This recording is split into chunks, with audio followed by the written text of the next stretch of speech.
Hello, my friends, and welcome to What's Up. I'm John Peterson from the Arlington Institute, and I'm joined with Gregg Braden as we get together and just chat about whatever's on our mind. We come like this every couple of weeks, and we come to you from the Arlington Institute here in Berkeley Springs, West Virginia, our little resort town.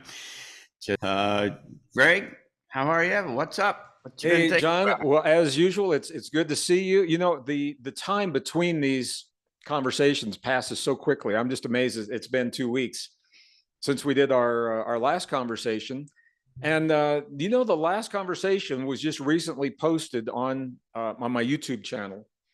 We apparently really lit up the imagination, as well as the fear, as well as the concerns for a lot of people around the topic. The topic that I just want to play this out a little bit.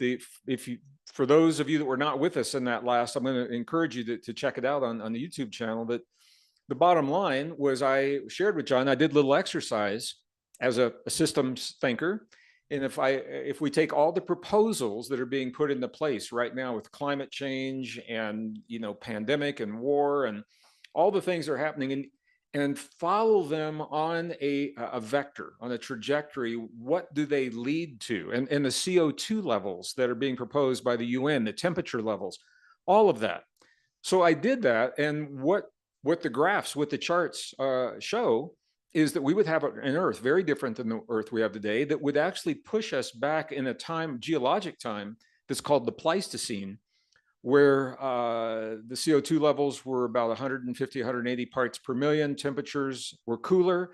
About 30% of the Earth was covered in ice. We had less green, less forests, the extinction of a lot of large animals. So what John and I were saying is, who benefits from that? And bottom line is, the people of the Earth don't. And if we're not benefiting from it, then who might benefit from it? And that led into the conversation and a lot of the comments that we're having. So I've been thinking a lot about that, John, over the last couple of weeks. And you recently have mentioned some things that I think are going to tie into this narrative. The bottom line, if we look at the evidence, it looks like Earth is being prepared to host life that is not us. All right, and that narrative, that wouldn't be so surprising if you look at the cultural evidence, indigenous traditions. They always say, that another society, another culture was on Earth before we were, and that the conditions are very different in those times. What you have mentioned recently is what's happening in Antarctica, and I kind of put all these things together. We know that as a geologist, Antarctica now is covered in ice, but it used to be a very warm, arid, forested continent. And the ice has been there about 20,000 years. Well, now that the ice is thinning from global warming, the satellites are showing, surprisingly, very complex structures under that ice. They're human or intentionally made. We don't know who made them. So these aren't little, log huts. I mean, these are vast architectural complexes.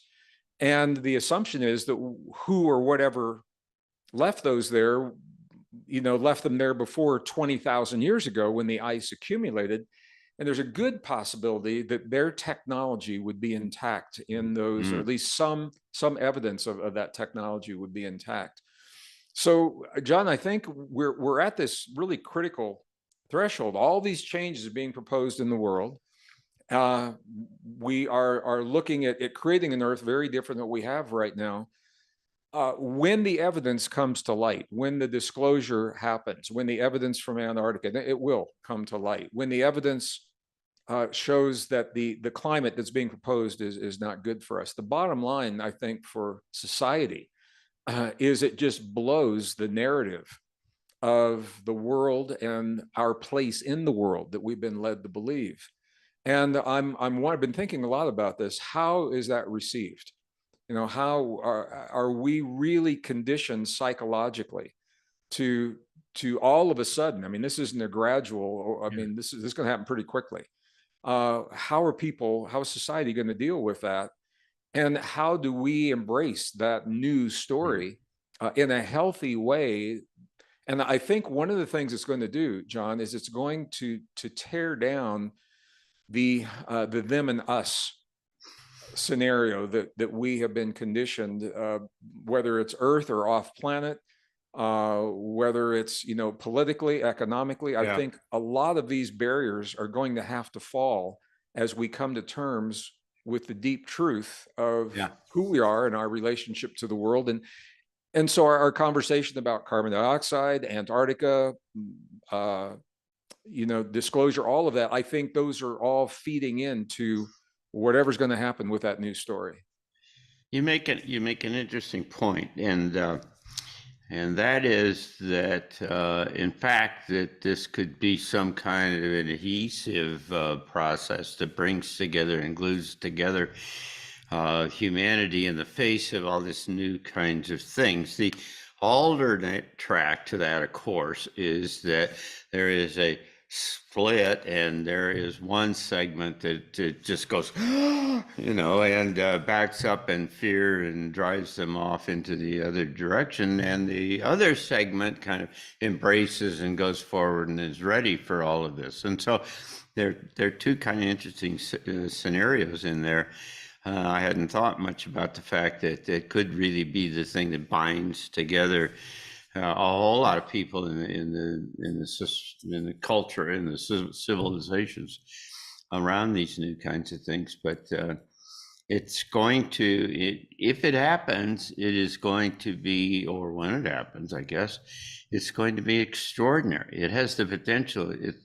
I've followed this for decades, and people have, you know, disparaged me and laughed at me and said how, you know, and I've had to be kind of cryptic about talk. You don't go through the middle of the Pentagon, by the way, and tell them that the aliens are all going to show up and it's going to blow up the world or anything like that. So, but the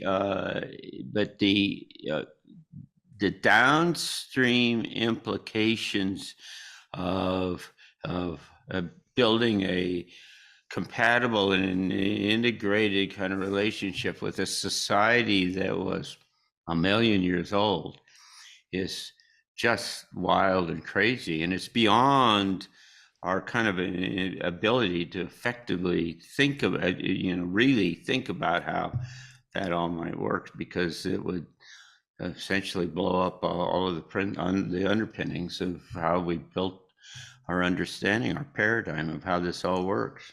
Yeah, well, and I think that's we've talked about this in our quartet program. I believe as a species, we are and civilization, we're at a very vulnerable place right now. We've opened the doors to the technology. We can engineer nature.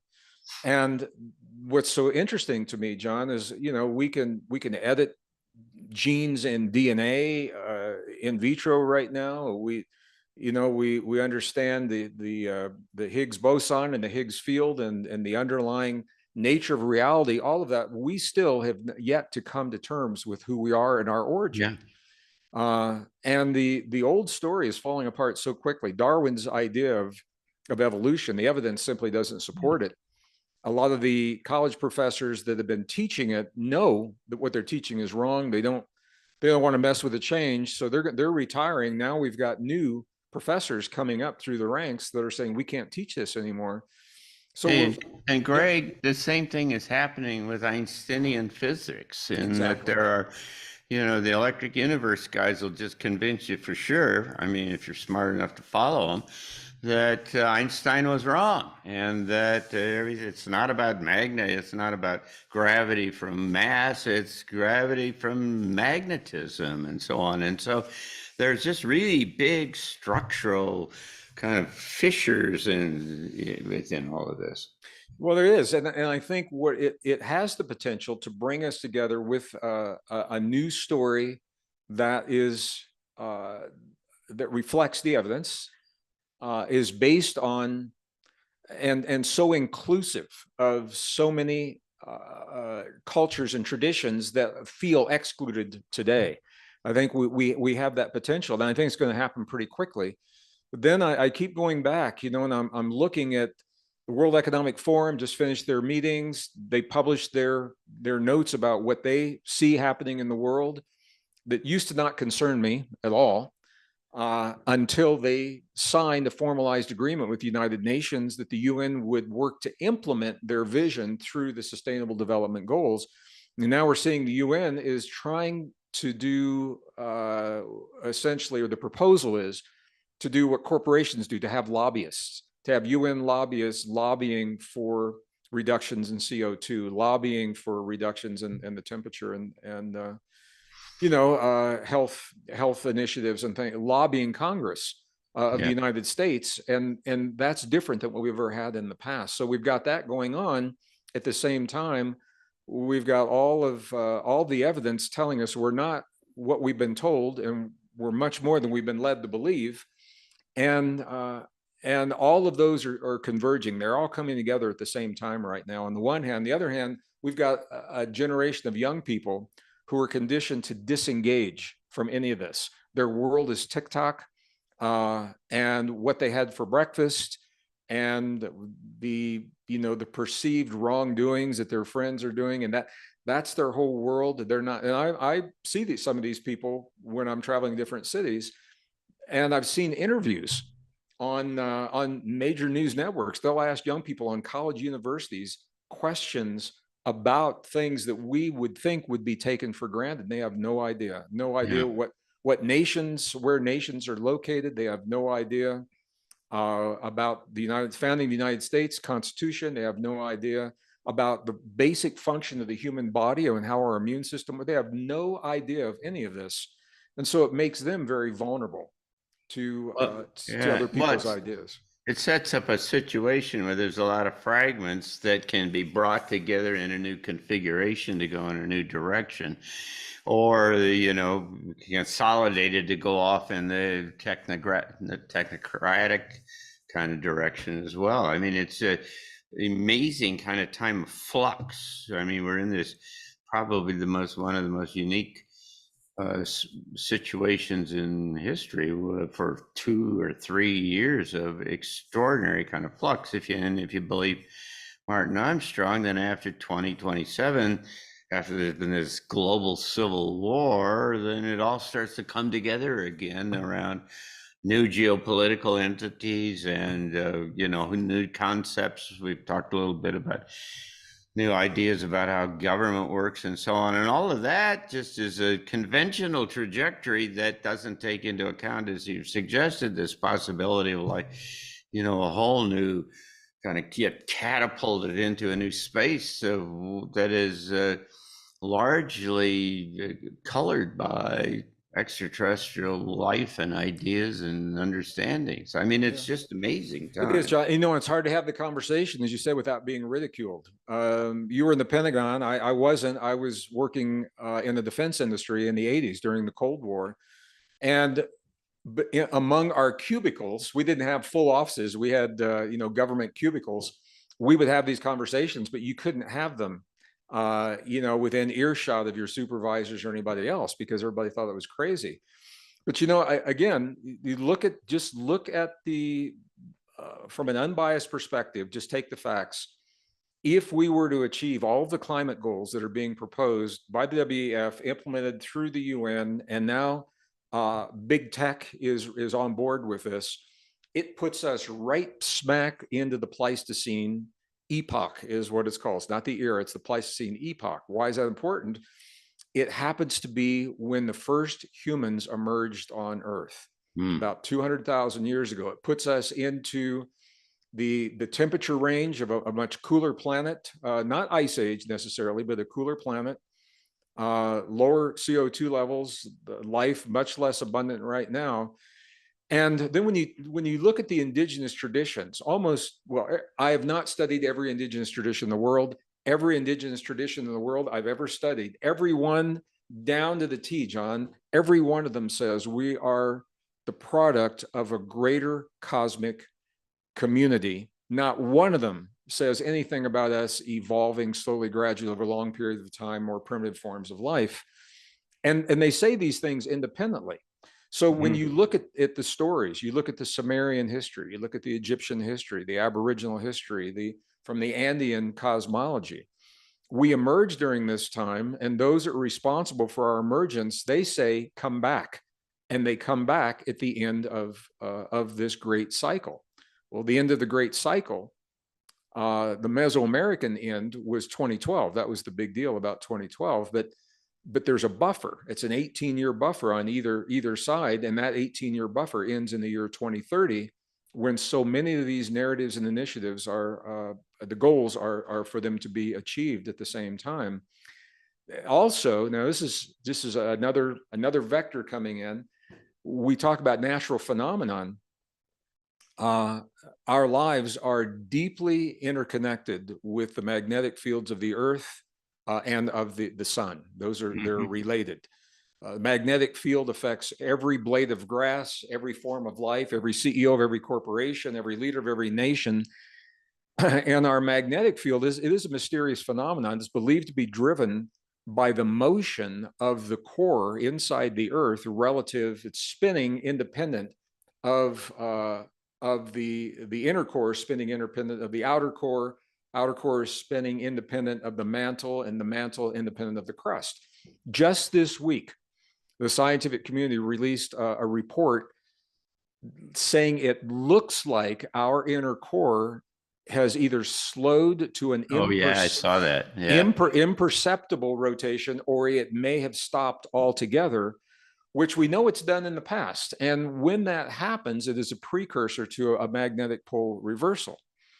And that is not necessarily, it's not like an extinction event for humans, but we've never, to the best of my knowledge, we've never seen a magnetic pole reversal in a technological society where everything is based upon the assumption that the magnetic field is static, that it's going to continue as it has. So all of our communications, all of our computers, the power grids that provide the heat and light and electricity and pump our water and agriculture.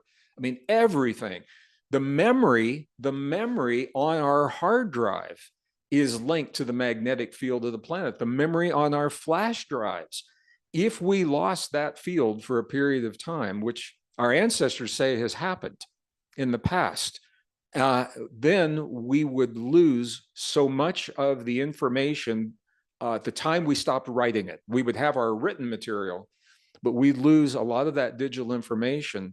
And if all of that is happening at the same time these other things are happening, it would set the stage for a reset on a level we've never even considered before. Yeah, that's a marvelous and important point that you make, because in all of our conversations, even over the quartet, we have really not talked about the magnetic pole shift, and we really need to do that, because it is, if you will, the most inevitable thing, and the indicators are all over the place, and the implications are huge, because all of life, as you suggest, kind of dances to the song, to the tune of whatever the magnetism is. And so let me tell you, that could be the big catalytic event that kind of grabbed everybody's brain and their head and told them, wait a second, we don't need to do this anymore. It could be. John, when I was a geologist back in the industry back in late 70s, early 80s, my job was to look at the magnetic field of the Earth and see what's happening. And I could see that's no secret. It was clear that we've been in decline, that the magnetic fields of the Earth peaked about 2,000 years ago, interestingly, and it has been in constant decline. The last flip, where north becomes south, south becomes north, happened about 780,000 years ago. And what's interesting, it does not appear to happen like clockwork on a regular basis. However, the time between the last one where we are now exceeds times that we've seen. That usually happens more frequently. So when I began looking at this, what it looks like, John, and I want to say this to everybody listening, I don't think it's going to happen this week or next week. And I don't want people, of all the things going on in the world, I don't want people to obsess and freak out over this, because what has to happen, and at least in the past, is that the magnetic field of the Earth has to reach a certain threshold drop. And from that threshold, what happens is it's like the bottom falls out and it just goes into free fall very quickly. We are nowhere near that threshold right now. Now, what could trigger that? Something that hits the Earth like a ringing it like a bell. You know, if we had a meteorite hit, if we had nuclear simultaneous nuclear detonations, that might do it. Solar flares can do something like that. So, but I just want people to know right now, I'm looking at it. It's, you know, it's not at the top of my list, you know, of my concerns. And if it does happen, it's pretty tough to prepare for that anyway, other than be the best version of yourself. So we have not reached that threshold where it just falls so quickly, it goes into free fall. But I'm just looking, all of these parameters coming together make for a very, very different Earth. And so if who or what is responsible for us, if they're coming back, it's not like aliens, John. They're not aliens. If we are the product of them, they are us coming back. And I'm concerned that it'll be positioned from a place of fear. Of course. You know, whatever we find in the ships in the ice in Antarctica, for example, or the technology that's there, or, you know, from another world, it's always being positioned with animosity from a place of fear. I know. And I think that maybe these discoveries are going to help us change that thinking, and maybe they are us. Some of us are working on that. By the way, the whole magnetic pole shift thing, if people are interested in learning more about that, you can go to Ben Davidson's website called suspiciousobservers.com, or maybe it's org. And observers is a 0, not an O. So it's suspicious observers, a 0 observers.com. He's done a great deal of work in that space. Well, it could, yes, John, and there are others out there as well. And I think it's really important we look at this with an open mind, not from a place of fear, because these are natural phenomenon.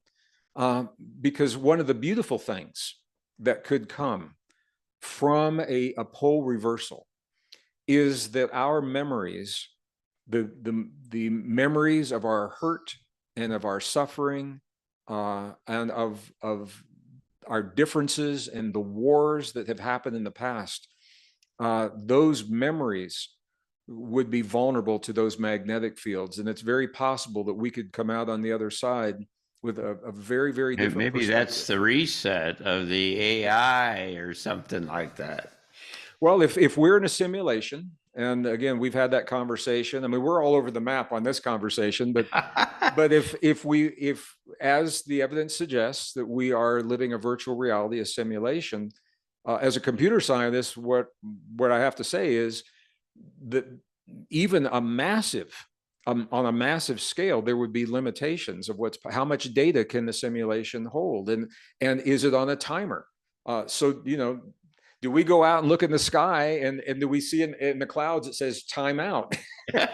You know, or you know, do we time out? And we don't know the answer to these things. But if we look at all of these things coming together, why 2030? Why Earth? Why are we trying to change our the geophysical parameters of climate and temperature to go back to the time when we originated on this planet? And scientists are in agreement with that. They say, yeah, we showed up 200,000 years ago. They just don't know how. They're not in agreement on how it happened. And maybe this is the conditions for, maybe they are more optimum conditions and for us when we emerge than for the intelligence that is responsible for us being here, that is responsible for the genetic fusions, in human chromosome 2, chromosome number 7, the mutations that give us our, you know, prefrontal cortex and the complex speech. All of those things all happen right at that time. Well, you got to believe, at least for me, you've got to believe in some overarching grand plan and strategic kind of orientation and direction, and that we're not just floating around here kind of doing our own thing, and that there is this evolutionary process that, by the way, has been tried many, many times. There is other, millions of times literally in other places in this universe, and that there's some kind of direction to this whole thing, and it's not just going to go over and go off the cliff. I mean, there are presumably, reportedly, institutions. I mean, groups, other than human groups, who have a vested interest in the well-being and the development of humanity, and it's their job to kind of seed these kinds of life forms around different kind of places. And so we're not in this alone. Right. There's a direction, and it's an intelligent direction. It's been done before. There's a process, and it works in other kind of places. And so there's a lot of reason to have hope. It's just uncertain at this time exactly where that crack of light is going to come through, that's going to show us where to go. I agree, John. And my highest hope and my greatest prayer would be that whatever is coming for us down the road, whatever we're on the threshold of, that we could approach it with love, peace, cooperation, Yeah. cooperation with other forms of life that may have had a role in our existence, or maybe are responsible for our existence. And I think about this a lot. What if we think of that intelligence as essentially our parents, which is what the indigenous people call them? What would it be like for them to be gone for 200,000 years and come back and see that what they have seeded has evolved and emerged into the beautiful things that we have evolved into, as well as some of the frightening things, and where we go with that. So there's so many possibilities, but what we know is that this is not business as usual, and that what we're experiencing now is not sustainable in the long term. Something's going to give, and I think part of that giving, what's going to give, is our ignorance of our relationship to ourselves and to our past. And as we emerge with a new human story, that changes the context, and then the changes begin to make more sense. The changes make no sense because we are led to believe a story that is so far removed from the deep truth of who we are. So it's an interesting conversation, John. I appreciate you. I agree. Yeah, that opportunity. You need to really think about all of this stuff. It's just opportunities, and figure out what the opportunity is to go forward and learn, and send, or whatever the terminology you want to use, because that's the kind of essential.